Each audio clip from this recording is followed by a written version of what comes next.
Hello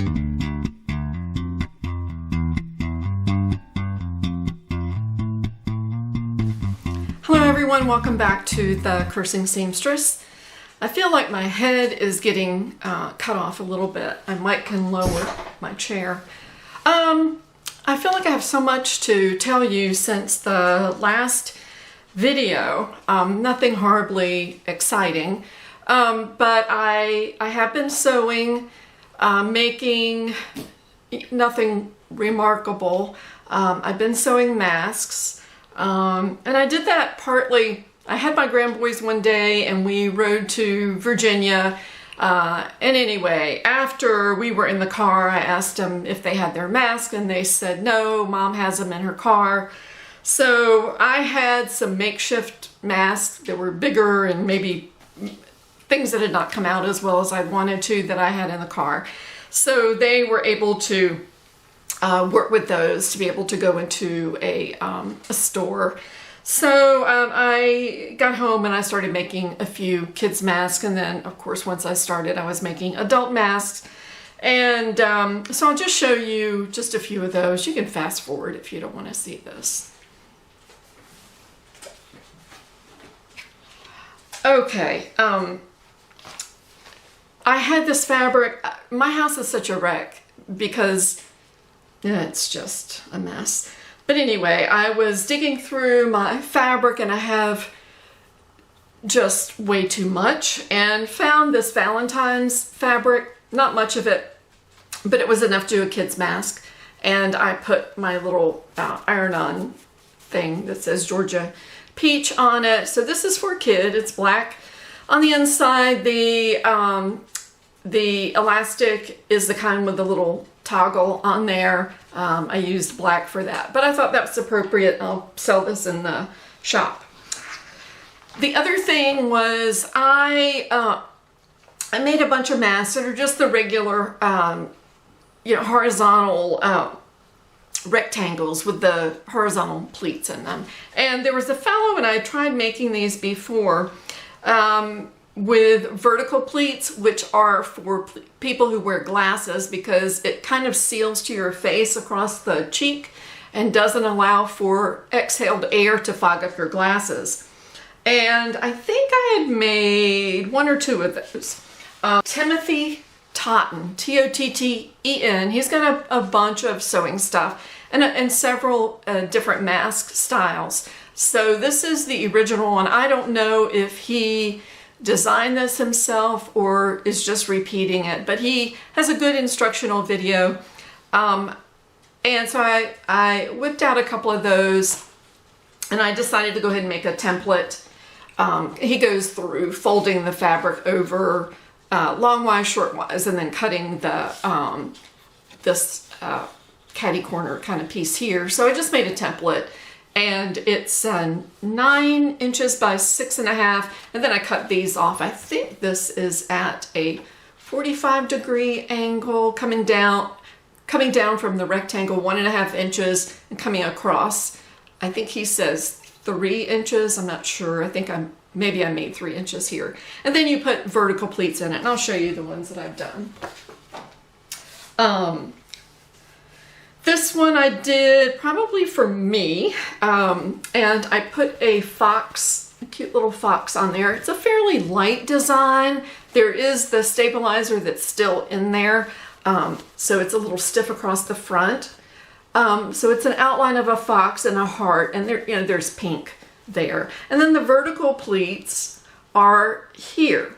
So again, it seals across here and then kind of seals across the bottom and wraps around your chin. And I cut my elastic 7 inches, and that works for me with just these pleats here. I think when he does it, he does 4 pleats, 2 on one side and 2 on the other. I found that this was fine. And I also made another one. This is the first one. There is blood on this one because I poked myself and bled on it and didn't realize it until later. All right, so that's that. The other thing I wanted to show you, I talked about this last time. The company is called Embroidery Boutique, And they had a fabulous applique that sucked me in. It takes a lot for me to buy a design because I'm cheap and because I can do some by myself, and there are lots of free designs. This one got me. And so I told you last time I bought the states of North Carolina and Virginia.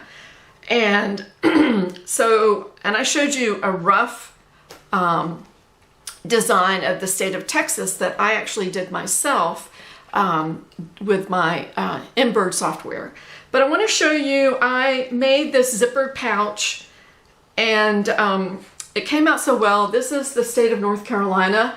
This is cotton bowls here from Hobby Lobby. This is a satin fabric. It's a white with white dots, so it's a white on white.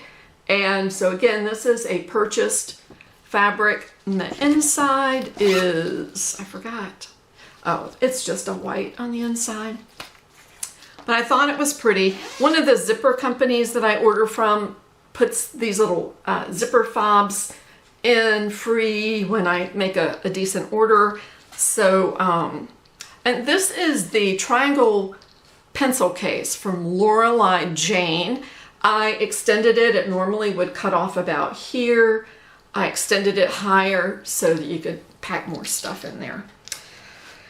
This is the design that I made myself, the state of Texas. And I put this on a zipper pouch. This is the regular size for that pattern that is free online.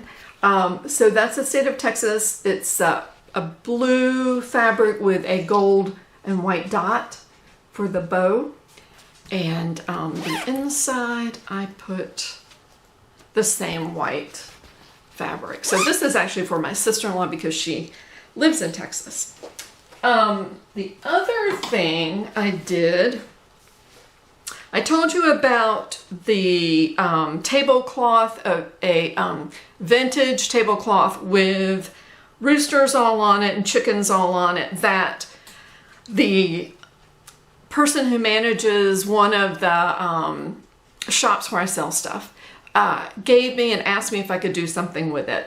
And it puzzled me for a long time, but it ended up, I showed you, I made, I think I made an apron out of it, and I made some, I can't remember what else I made. Oh, I made some hand towels, kitchen towels, and a bunch of other stuff. Anyway, I had a little bit left over, and so I made another of those triangle pencil cases here. And what I did here with this chicken, it's hard to see because it's yellow on yellow, but this is the straw from the nest. What I did was I scanned the fabric and that particular chicken and turned him into an embroidery design.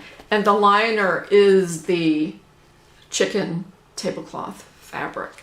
So, so this is going to be for sale. But I think it came out kind of cute. Yeah, it's yellow on yellow, and I probably should have thought about that. But I had this canvasy yellow that I wanted to use up. I'm going to go back to the masks. My 8-year-old grandboy loves Iron Man and some of the comic book hero types. So I designed this. This is Iron Man. Put it on a mask for him. It's white on white. And so I'm going to deliver this to him probably today or tomorrow. The other thing I did was I made a pencil skirt. I've made this pencil skirt before, and I'm trying to think. I think this is from Patterns for Pirates. So it's very basic. I'm not going to try it on. I just try. It's a little bit big in the hip area. This is from fabric that I found at a thrift store. This was very easy to do. I like this pattern. I made it one time before. When I made it before, there are all kinds of options for it. When I made it before, I put a slit in the back with a facing. I didn't do it this time, and I really didn't need to. This is a midi length It just comes together really, really well. I was worried that my thread, I only had one color thread that was even close. And that's it. You can see a little bit of it. It's a little bit lighter than the color of the fabric, but I used my serger mostly. I stitched it, I think, with a basting stitch first and then came back and serged it.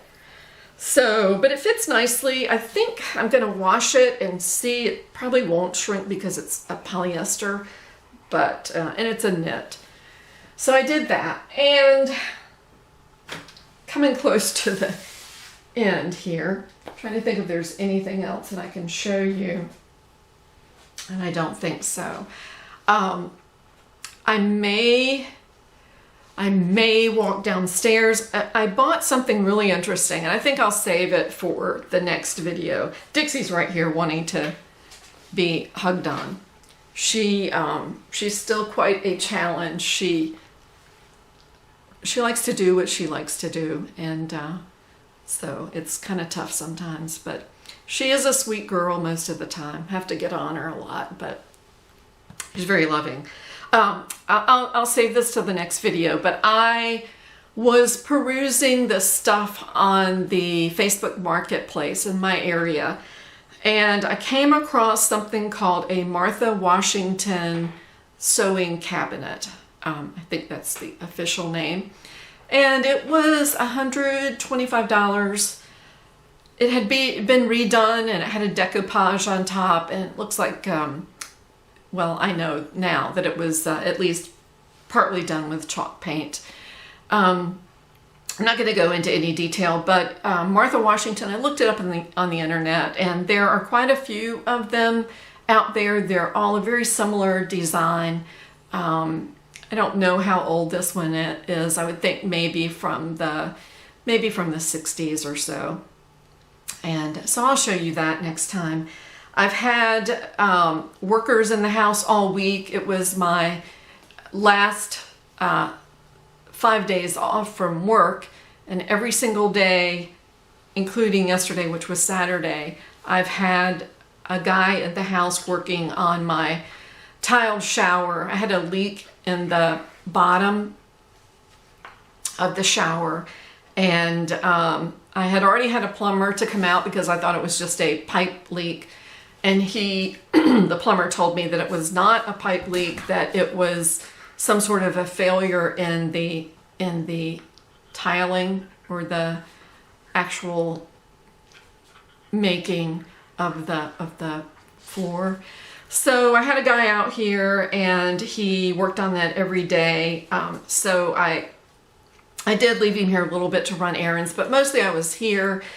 So I really didn't get to do a lot away from home. So anyway, so that's done. I think he has to come back. It has to cure and dry for until, I think he said Tuesday, before I can use it. And he is going to come back.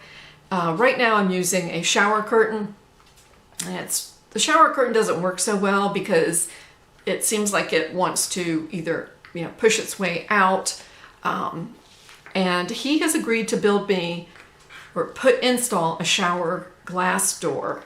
So I ordered one from Lowe's, and it won't be here until next week, I think. And I'm just so thankful this guy. It's really hard to get people to come out and do work. I don't know what it is like in your area, but here it's just really hard. So when I found this guy and I saw some of the work that he had done for someone else, he's very skilled. So anyway, I will have an actual sliding door, which will make things a lot easier.